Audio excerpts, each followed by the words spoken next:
Hello friends, राय simplified में आप सभी का स्वागत है। ये वीडियो डेडिकेटेड है IGNOU MBA MMPC 15 research methodology for management decisions के असाइनमेंट क्वेश्चन नंबर 2 को, जिसमें रिसर्च डिजाइन के फंक्शंस, गोल्स और डिफरेंट टाइप्स का एक्सप्लेनेशन किया गया है।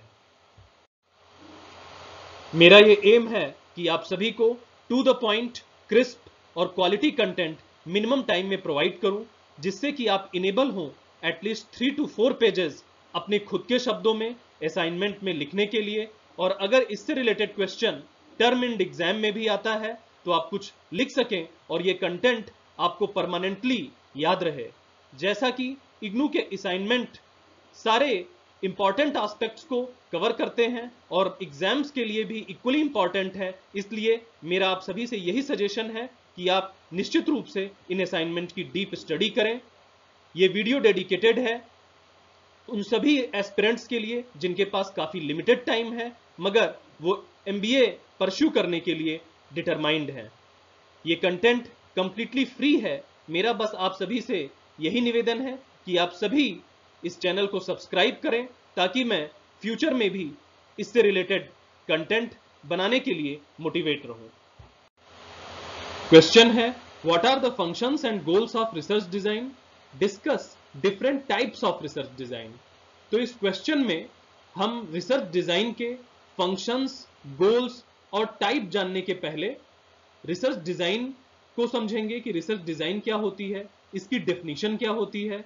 देन हम फंक्शंस ऑफ रिसर्च डिजाइन को डिस्कस करेंगे और उसके बाद गोल्स ऑफ रिसर्च डिजाइन पे डिस्कशन होगा और लास्ट में टाइप्स ऑफ रिसर्च डिजाइन को डिस्कस करके मैं इस वीडियो को समराइज करूंगा, ताकि एक साथ आपको रिसर्च डिजाइन का एक कंप्लीट ओवरव्यू मिल सके। रिसर्च डिजाइन जानने के पहले हमें डिजाइन की क्लियर अंडरस्टैंडिंग होना बहुत ही जरूरी है। अगर हम कोई कार्य करने जाते हैं, कोई प्रोजेक्ट स्टार्ट करते हैं, कुछ भी स्टार्ट करते हैं, तो उसके पहले अगर हम साइंटिफिक अप्रोच हमारा है तो हम उस प्रोजेक्ट का ब्लूप्रिंट प्रिपेयर करते हैं, उसका एक फ्रेमवर्क बनाते हैं, जिसमें ये हम क्लेरिफाई करते हैं कि वो प्रोजेक्ट कैसे होगा, उस प्रोजेक्ट में क्या क्या इनपुट्स यूज होंगे और फाइनल जो आउटपुट बनेगा वो उस प्रोजेक्ट का कैसा होगा। तो इसी चीज को डिजाइन कहते हैं। तो अगर हम डिजाइन को डिफाइन करें तो डिजाइन इज अ ब्लूप्रिंट और framework of something which is to be executed. यानी कि अगर कुछ भी हमको एग्जीक्यूट करना है तो उसका जो स्ट्रक्चर, ब्लूप्रिंट, फ्रेमवर्क ये हम बनाते हैं उसके एग्जीक्यूशन के पहले, उसे डिजाइन कहते हैं। इसका सबसे अच्छा एग्जांपल अगर हम डे टू डे एग्जांपल से बात करें तो अगर सपोज हम कोई होम कंस्ट्रक्शन करते हैं, कोई घर बनवाते हैं, तो सबसे पहले उसका एक नक्शा बनाते हैं कि उस घर में कितने रूम्स होंगे, उन रूम्स का लोकेशंस क्या होगा, पार्किंग कहां होगी, टॉयलेट कहां होगा, बेडरूम कहां होगा और डिफरेंट रूम्स की एरिया कितनी होगी। इसी तरह की सारी इंफॉर्मेशन पहले से ही हम उस नक्शे में, उस मैप में गैदर कर लेते हैं। तो ये एक डिजाइन का सबसे सुटेबल एग्जांपल है। डिजाइन के बाद हम बात करेंगे कि रिसर्च डिजाइन क्या होता है। रिसर्च डिजाइन जानने के पहले अगर हम जान लें कि रिसर्च में हम क्या क्या करते हैं, तो रिसर्च डिजाइन हम इजीली बता सकते हैं। कोई भी हम एक रिसर्च प्रोजेक्ट स्टार्ट करते हैं तो मेनली उसमें हम 3 स्टेप्स के थ्रू गुजरते हैं। सबसे पहला हम डेटा को कलेक्ट करते हैं, डेटा कलेक्शन के बाद उसका मेजरमेंट करते हैं और फाइनली हम उस डेटा की एनालिसिस करते हैं ताकि हमें कोई कंक्लूजन ड्रा कर सकें। तो इस तरह से अगर हम रिसर्च डिजाइन को डिफाइन करें तो हम बोल सकते हैं कि ब्लूप्रिंट और framework of collection of data, measurement of data, analysis of data is called research design. कोई भी हमें अगर रिसर्च स्टार्ट करना है तो हम किस तरह से डेटा को कलेक्ट करेंगे, उस डेटा का मेजरमेंट कैसे करेंगे और फाइनली उस डेटा को एनालाइज कैसे करेंगे, इन सारी चीजों को हम एक साथ अगर पहले ही डिसाइड कर लें, पहले ही इसका एक ब्लूप्रिंट बना लें, पहले ही इसका एक फ्रेमवर्क बना ले, तो इसे हम रिसर्च डिजाइन कहेंगे। अब मेरा ये होप है कि आपको रिसर्च डिजाइन की एक क्लियर अंडरस्टैंडिंग होगी कि रिसर्च डिजाइन होता क्या है। तो आगे हमें इसके गोल्स क्या हैं, इसके ऑब्जेक्टिव्स क्या हैं, इसके फंक्शंस क्या हैं और इसके डिफरेंट टाइप्स क्या हैं, ये काफी इजीली समझ में आ जाएगा। दोस्तों, अगर हम फंक्शंस ऑफ रिसर्च डिजाइन की बात करें तो जैसा कि हमने डिफिनीशन में जाना कि research design collection of data, measurement of data और एनालिसिस ऑफ डेटा का एक ब्लूप्रिंट होता है, एक फ्रेमवर्क होता है। तो उस डेफिनेशन में ही इसके डिफरेंट फंक्शंस छुपे हुए हैं।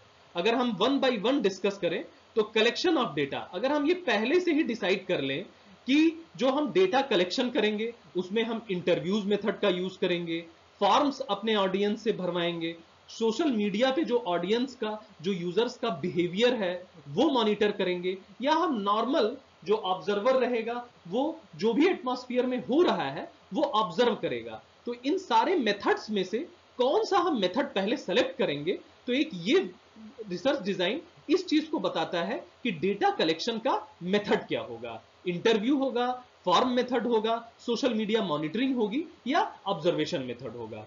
दूसरा अगर हम देखें तो measurement of data, measurement of data में यह बताएगा कि हम पहले से ही डिसाइड कर लेते हैं कि डेटा का मेजरमेंट कैसे करेंगे। वो डेटा हम नॉमिनल स्केल पे मेजर करेंगे जो कि एग्जिस्टिंग है, या ओरिजिनल स्केल पे मेजर करेंगे जो कि हमारी स्केल ऑफ मेजरमेंट है, उस स्केल को हम चेंज नहीं करेंगे, हम उसी स्केल को उस अपने रिसर्च में रिप्रेजेंट करेंगे।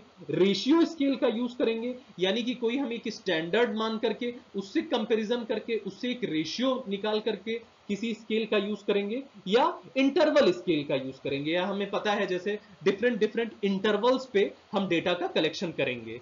तो अगर हम मेजरमेंट ऑफ डेटा की भी पहले से ही एक टेक्निक डिसाइड कर लें, पहले से ही स्केल डिसाइड कर लें, तो ये भी रिसर्च डिजाइन के द्वारा एक हमें फंक्शन मिलता है, एक हमें पता चलता है।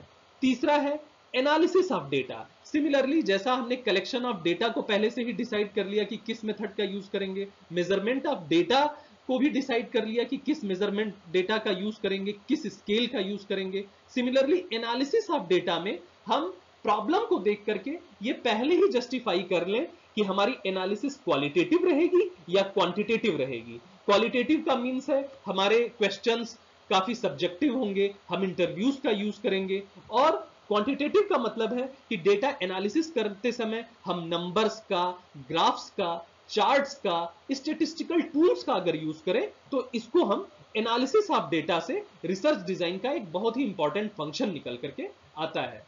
तो फाइनली अगर हम फिर से फंक्शंस की बात करें तो जो डिफिनीशंस में हमने डिफाइन किया था वही मेन 3 फंक्शंस हैं रिसर्च डिजाइन के: collection of data, measurement of data, analysis of data. यानी कि रिसर्च डिजाइन पहले से ही ये डिसाइड कर देती है कि डेटा कलेक्शन का क्या मेथड होगा, इंटरव्यू मेथड होगा, फॉर्म मेथड होगा, सोशल मीडिया मॉनिटरिंग का मेथड होगा या ऑब्जर्वेशन मेथड होगा। दूसरा है measurement of data. Measurement of data में हम ये पहले से ही डिफाइन कर लेते हैं कि कौन सी स्केल यूज करेंगे, नॉमिनल स्केल यूज करेंगे, ओरिजिनल स्केल यूज करेंगे, रेशियो स्केल यूज करेंगे या इंटरवल स्केल यूज करेंगे। एंड फाइनली रिसर्च डिजाइन से हमें यह पता लगता है कि हमारा डेटा एनालिसिस का मेथड क्या होगा, क्वालिटेटिव मेथड यूज होगा या क्वांटिटेटिव मेथड यूज होगा। दोस्तों अब हम बात करेंगे एक प्रॉपर रिसर्च डिजाइन से हम क्या क्या गोल अचीव कर सकते हैं। तो जो सबसे पहला गोल है time bound completion of project.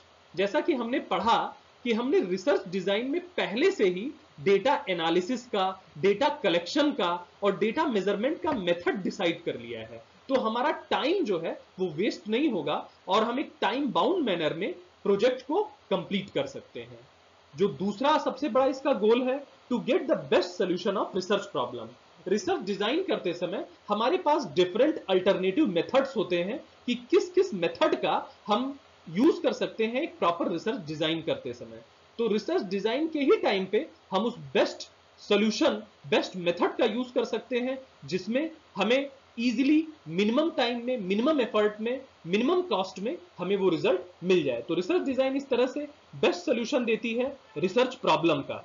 जो तीसरा है रिड्यूस्ड कॉस्ट। हमारी कॉस्ट काफी रिड्यूस हो जाती है, हमारे काफी जो अननोन एक्सपेंसेस होते हैं जो कि एक प्रॉपर रिसर्च डिजाइन ना हो उसको करने में होते हैं, वो एक्सपेंसेस हम अगर रिसर्च डिजाइन कर लें उससे हम बच जाते हैं। हमारी कोई भी एरर्स हैं उसकी पॉसिबिलिटी काफी कम हो जाती है, तो उस पर लगने वाली रेक्टिफिकेशन जो कॉस्ट है वो भी बच जाती है। जो चौथा इसका एम है वो है provide direction.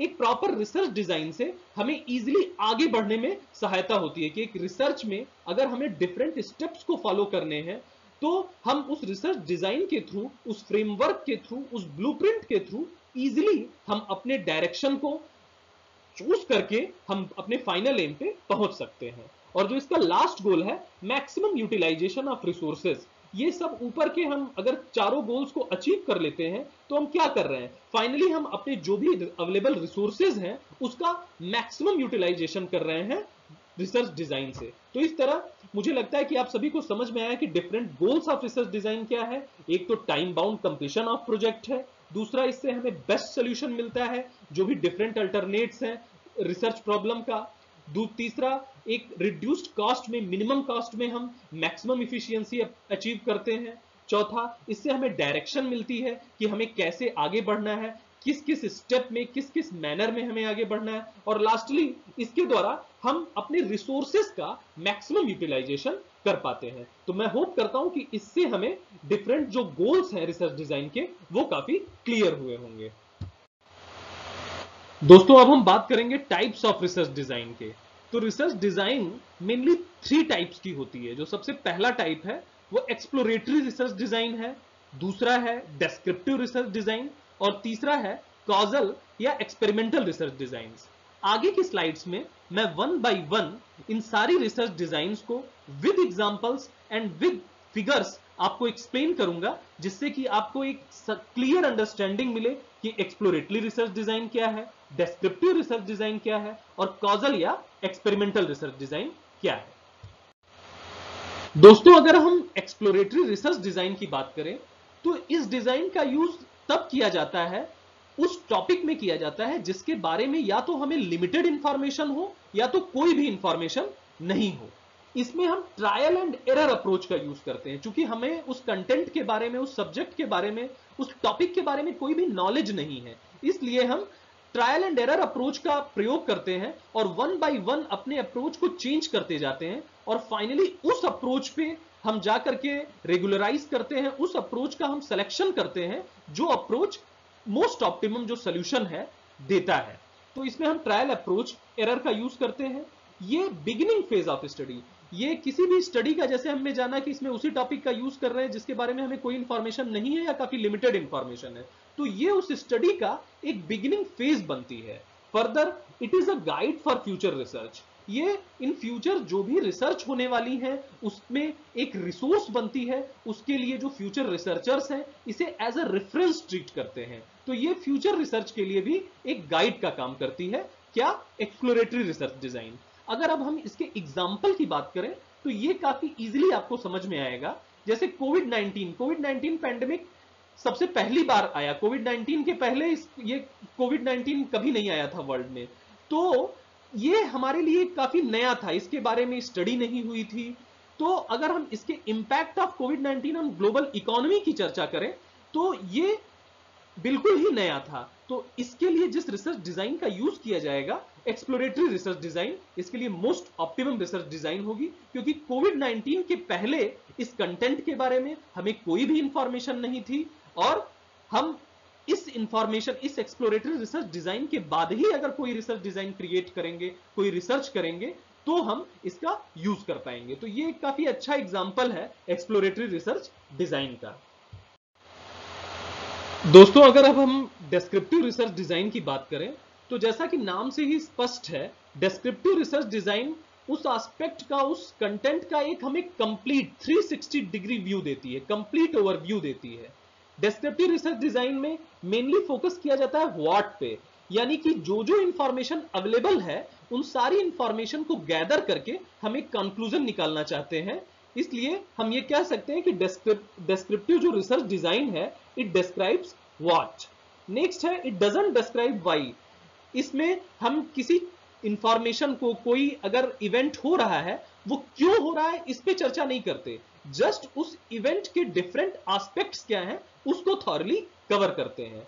Doesn't change any variable of study. Descriptive research design में जो भी कंडीशंस हैं, जो भी नेचुरल कंडीशंस हैं, हम उसी में अपना कंप्लीट इंफॉर्मेशन गैदर करते हैं और ऑब्जर्वेशन करते हैं, कोई भी वेरिएबल चेंज नहीं करते हैं। ये जैसा कि मैंने बता दिया कि it is just based on observation, ये कंप्लीटली ऑब्जर्वेशन बेस्ड होती है। इसमें जो ऑब्जर्वर होता है वो उस कंटेंट का, उस इंफॉर्मेशन का एक कंप्लीट व्यू नोट डाउन करता है, जिससे कि हम डिस्क्रिप्टिव रिसर्च डिजाइन बोलते हैं। अगर इसका हम एग्जांपल लें तो अगर हमें इंडिया के डिफरेंट स्टेट्स में ईटिंग हैबिट्स का पता करना हो तो हम किसी भी कंडीशन को बिना चेंज किए जस्ट ऑब्जर्वर, जस्ट जो रिसर्चर है वो डिफरेंट स्टेट्स में विजिट करेगा और डिफरेंट फूड आइटम्स के रेस्पेक्ट में जो कंजम्पशन बिहेवियर है लोगों का वो जान करके डिस्क्रिप्टिव रिसर्च को कर देगा। दूसरा है डिफरेंट लैंग्वेजेस इंडिया में बोली जाती हैं, सिमिलरली रिसर्चर डिफरेंट स्टेट्स में जाकर के वहां बोले जाने वाली लैंग्वेजेस का एक डेटा कलेक्ट कर सकता है और उसको रिप्रेजेंट कर सकता है। तो इस तरह की प्रॉब्लम्स में जिस रिसर्च डिजाइन का यूज किया जाता है उसे हम डिस्क्रिप्टिव रिसर्च डिजाइन कहते हैं। दोस्तों अगर अब हम बात करें कॉजल या एक्सपेरिमेंटल रिसर्च डिजाइन की, तो ये नाम से ही क्लियर है कि ऐसी रिसर्च डिजाइन जिसमें डिफरेंट एक्सपेरिमेंट्स का यूज हो उसे हम कॉजल या एक्सपेरिमेंटल रिसर्च डिजाइन कहते हैं।